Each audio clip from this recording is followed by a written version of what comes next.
out on the floorboards.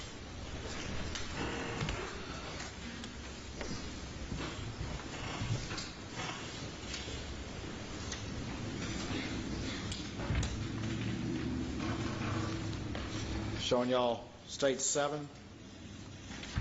That's the how you doing comment. And the second officer walks up, how you doing?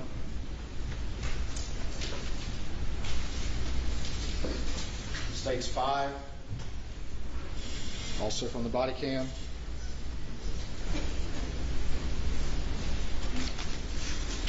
It's very dark out there. You can see how well lit it can be when the lights are on. 22. 93. 47.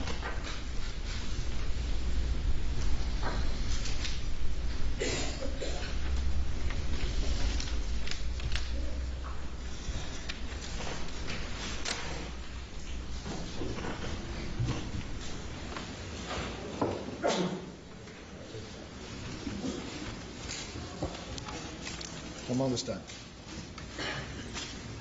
We'll talk finally a little bit more about the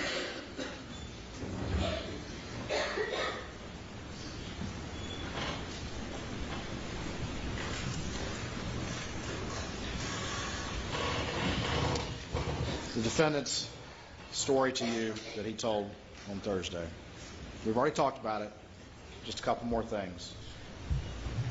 I asked him when he went down there, those dogs are clearly out in the kennel video.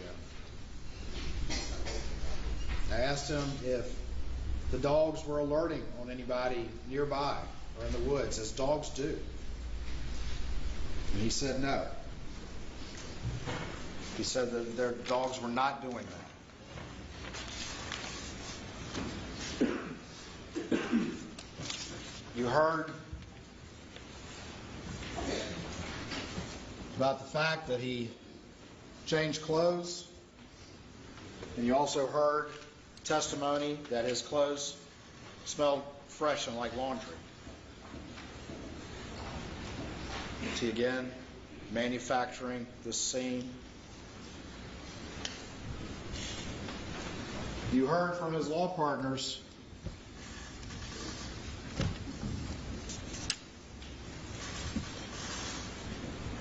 that he was not, and also from Marion, that he was not overly concerned with figuring out what happened or any threats to Buster. And in fact, you heard in the telephone interview after the side of the road, they specifically asked him, are there any threats to Buster? And he said no. Why is there no threat to Buster? Because he was the threat to Maggie and Paul. He knows there's no vigilante out there. That's why he was never concerned about it. That's why he called Rogan first the night of. He knows the only threat is him.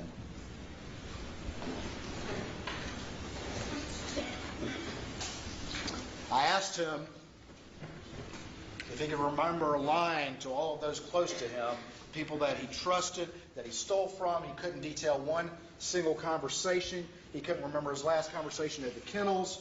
To use his own words, and when you hear what he has to say, when he was asked after the kennel video and his new story, what he did, he said, I got out of there.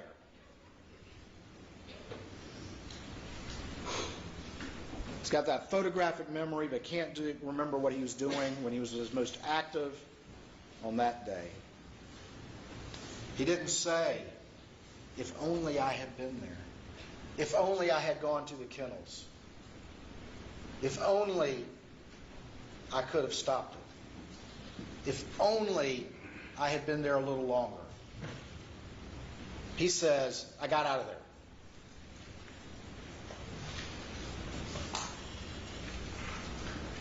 What father would hold anything back if he were innocent? What father would care what happens to him after that?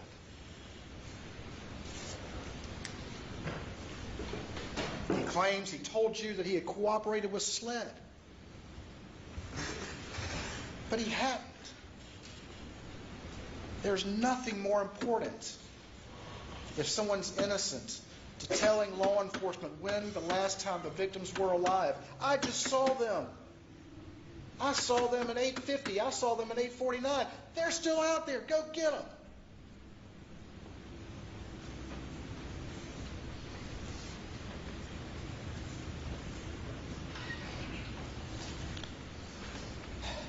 He mentioned paranoia and tried to convince you that there was paranoia about some case 10 years ago, and he confused David Owen with David Williams.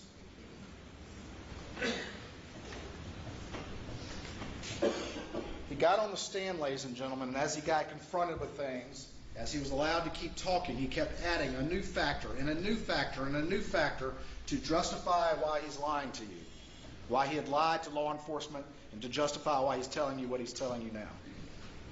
He kept adding them. He can remember those, ladies and gentlemen. He can remember a new one. He can remember this. And the problem with that is that there's no mistaking David Owen for David Williams. We showed you that picture of David Williams. This is a man who rides around with a badge in his windshield, who had blue lights installed on his private vehicle. And if you need any proof that he makes up lies and is very convincing with them and makes them up on the fly,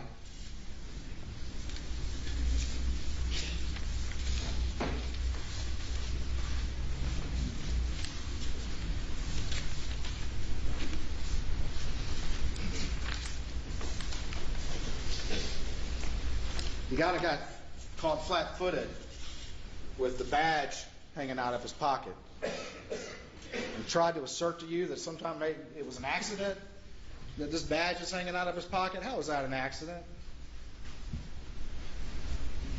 See how quickly he was able to lie? But more importantly, the blue lights. He sat there and told you 3 times, I think he said his name 3 times, that Sheriff Smalls, the former sheriff of Hampton County, gave him permission to put blue lights in a private vehicle for a part-time assistant solicitor. And blue lights in a private vehicle. He told you 3 times, effortlessly got up there, pivoted, and lied to you. Because Sheriff Smalls came in here and said, of course not. That never happened. I've never heard of such a thing. This is a man who made his trade on lying. He lied about the most important fact in the case, and he sat there and effortlessly and easily pivoted to a new lie when confronted with something he wasn't prepared for. And the sheriff came in here and said, no, that never happened. Of course not. But he looked you all in the eyes and told you that. Looked you all in the eyes and told you that. As if, what's your problem, Mr. Waters? Sheriff Smalls said it was okay.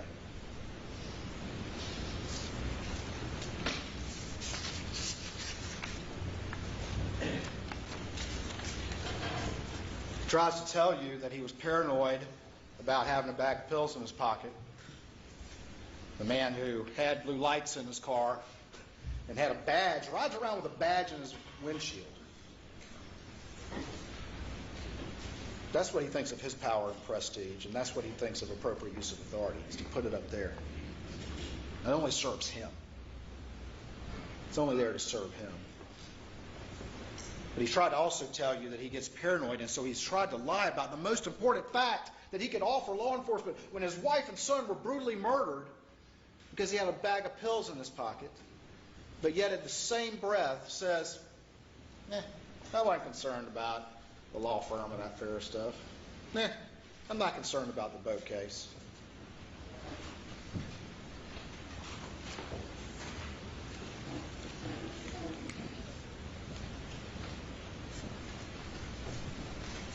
Why would he lie about that time unless he's manufacturing an alibi?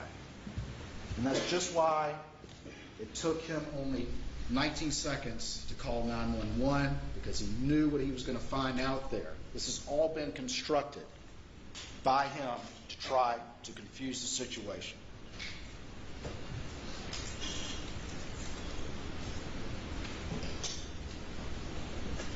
That lie that he told you, he tried to make it seem like he'd been trying to tell this, but he also admitted on the stand that, and as did his brother, that his own brothers heard it for the first time last week. That his own attorney was repeating the story that he was napping the whole time and never went to the kennels on HBO in November, just a couple months ago.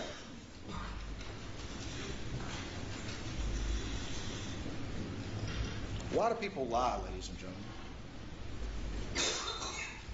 A lot of people lie. When it's really important, something like this, this brutal murder, most people are going to come clean about a bag of pills. But why do people lie? People lie because they knew they did something wrong. That's why he lied, ladies and gentlemen. And just like always, when confronted with new evidence that he no longer can deny, he backtracks, he pivots, and he tells a new story from that stand and looks you all in the eye. And then when new evidence comes up on cross, he backtracks and he pivots and he tells another new lie. And I'm sure if he could get up there again, he'd be telling, well, let me rephrase that. He said so many witnesses are lying on him. They're all lying on him. But the one thing we know is a constant is that he lied to them. Mark Tinsley's lying. Jeannie Seckinger's lying. Shelley Smith is lying. Blanca's lying. Everybody's lying on the master liar.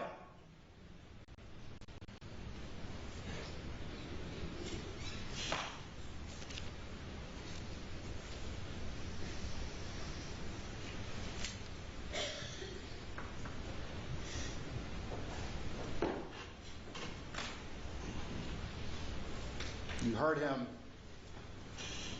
answer the questions about whether or not he killed his wife and son. You heard me ask him if he was a family annihilator. When he answers those questions, did you see him do this? Did you see him do that on those videos too and ask questions where now we know he was lying?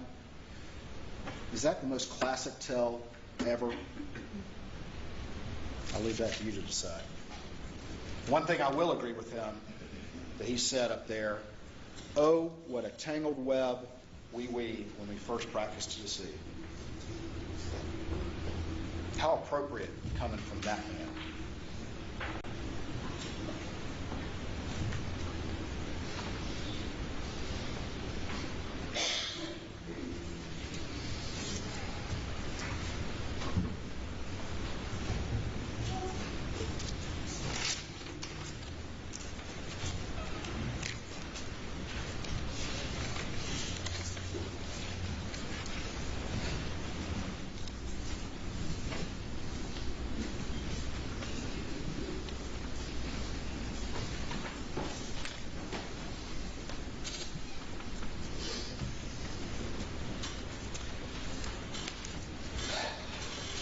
This man is trying to sell you on an idea that he was at the kennels, that he jetted back, that he went inside so quickly and quickly dozed off in the shortest nap in the history of the South. And then he got in his car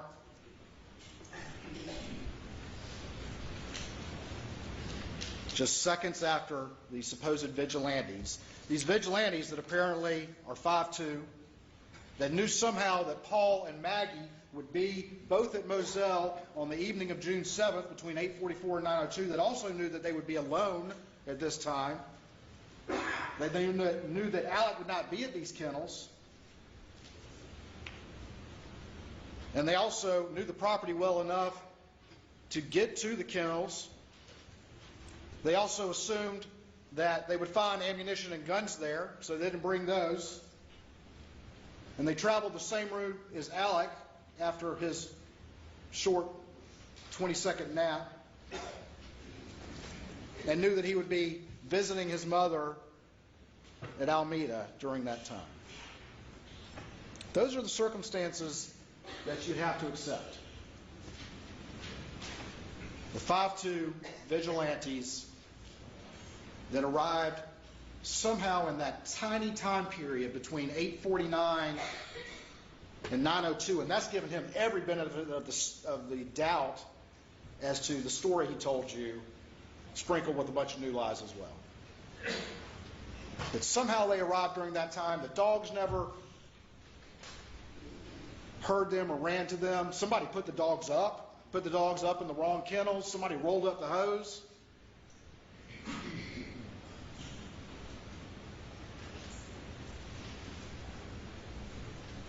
And these vigilantes were just lucky enough to find these family weapons there, which he's clear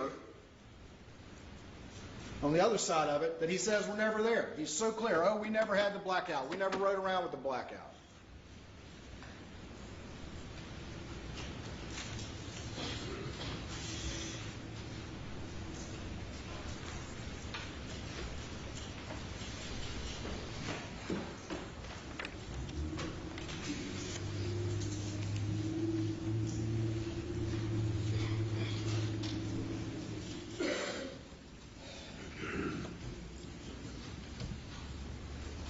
No one knew who he was.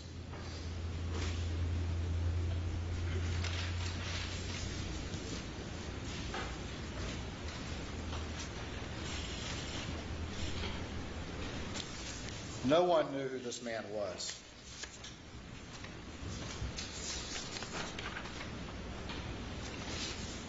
He'd avoided accountability his whole life. He had relied on his family name. He had a powerful family. He carried a badge and used that authority. He lived a wealthy life.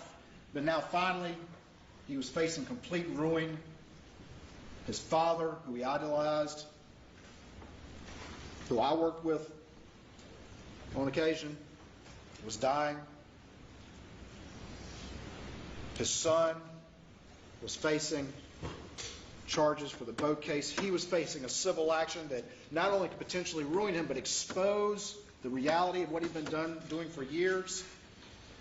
He had an opiate addiction. The entire illusion of his life was about to be altered. He couldn't live for that. He's the kind of person for which shame is an extraordinary provocation. Shame is an extraordinary provocation. His ego couldn't stand that, and he became a family annihilator.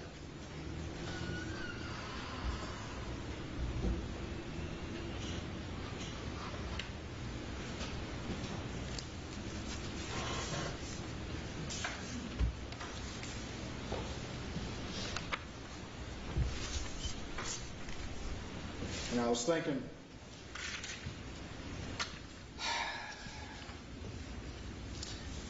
that people who get the last word in this courtroom are y'all. And a lot of witnesses have testified over the last 6 weeks, but there's a couple that never get to testify that are important, and that's common sense and human nature. And there's 2 more that don't get to testify. We couldn't bring you any eyewitnesses because they were murdered. But common sense and human nature can speak on behalf of Maggie and Paul. When you look at this in its totality, common sense and human nature can speak for them. And they deserve a voice.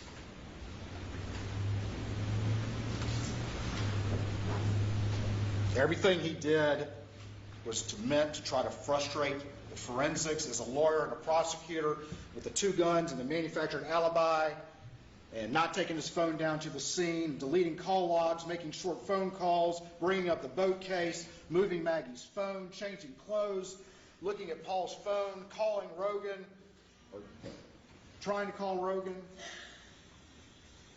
One man controlled this crime scene initially, and that was Ellen.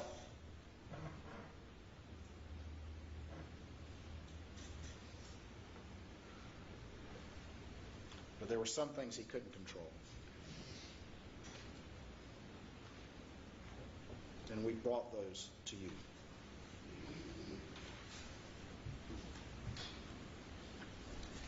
A couple things that the defendant said that I agree with. He said, whoever did this had anger in his heart. Whoever did this planned it for a long time. That he hurt the ones who were closest to him.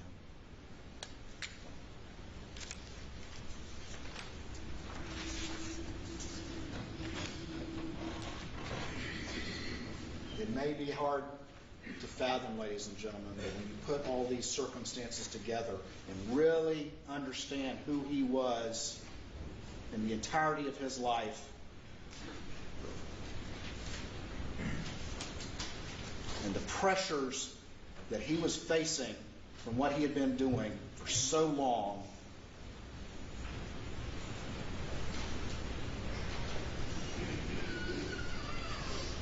you can understand it.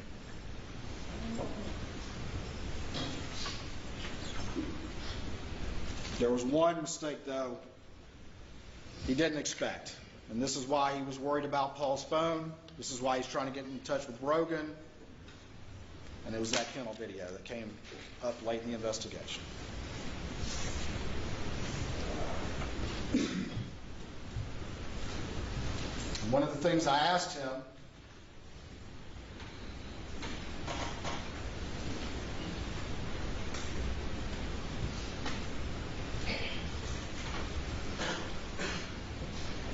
and we've talked about this, the last question I had to him, and the first question I had to him was, what is the most important part of your testimony here today? And he wouldn't even concede that, but he at least conceded that the most important thing was to look you in the eye and try to explain to you why, after his entire history, you should believe him when he says, okay, I was down at the kennels for one brief minute,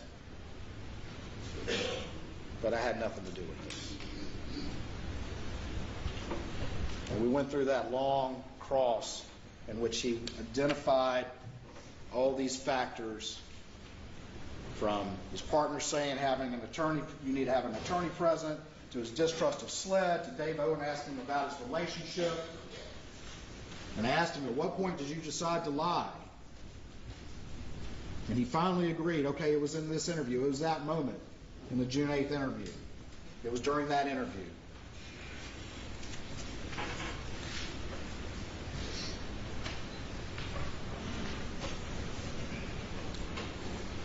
But in his 911 call, ladies and gentlemen, at 10:06, when he was asked when he last saw them, he said an hour and a half, and then changed it to approximately 2 hours. Consistent with what he would later say, before any of those factors that he sat there and ran through with y'all as the reason for his decision even ever existed. And if that's not enough, ladies and gentlemen, you saw, and I played it for him, Daniel Green's body cam, where he was asked the same question.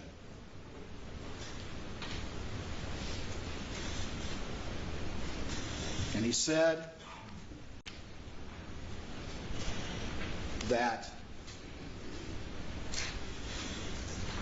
it was 1.5 hours plus 45 minutes.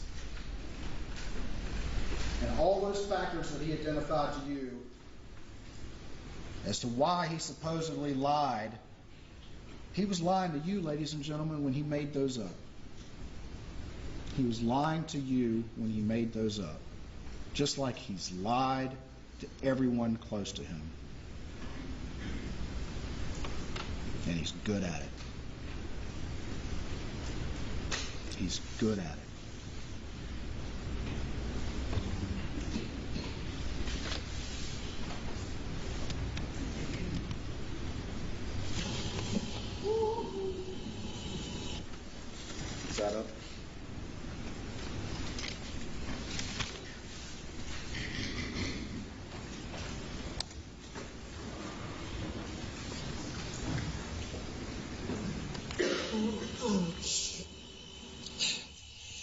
was earlier tonight. I don't know the exact time, but okay. I left. I was probably gone an hour and a half from my mom's, and I saw them about 45 minutes before that. Okay. I rode around with Paul.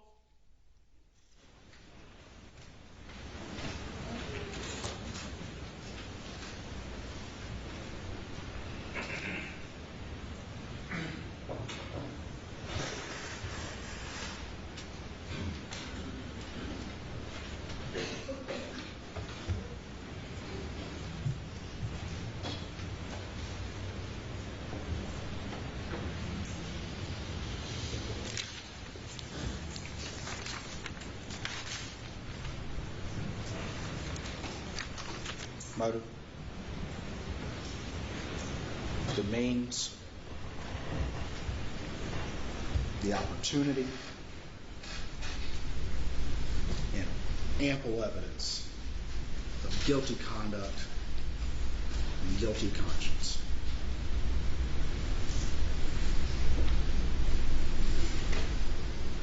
All four factors are present.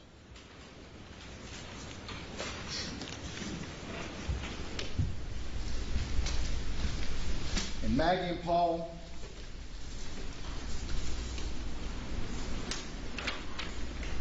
deserve a voice.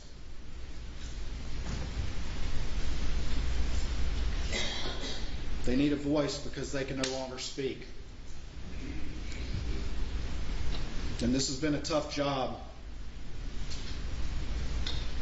but the system depends on people who take that oath as jurors and are willing to honor that oath and make that tough decision to vindicate these victims, to vindicate Maggie and Paul, who were cut down in the prime of their lives.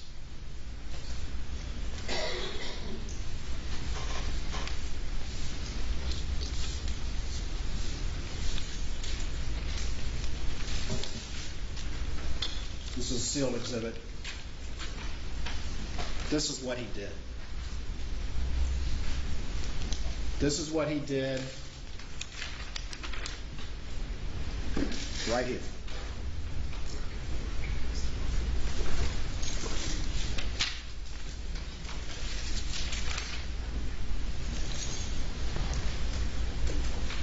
This defendant, on the other hand, has fooled everyone who thought they were close to him, everyone who thought they knew he was who he was. He's fooled them all.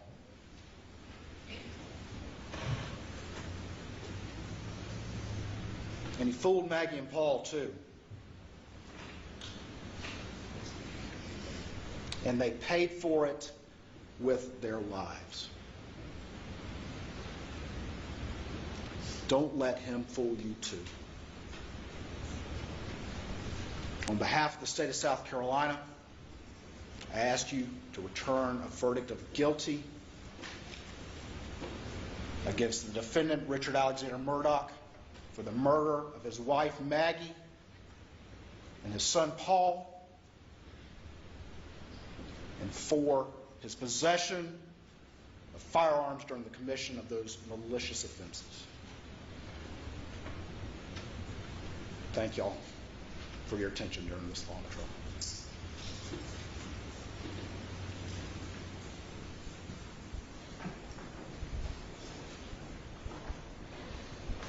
All right, ladies and gentlemen, that will be it for this day. We'll resume at 9:30 tomorrow morning. If you go to the jury room, and you'll be dismissed in just a few minutes from the jury room. And please do not discuss the case at all with anyone, including your fellow jurors.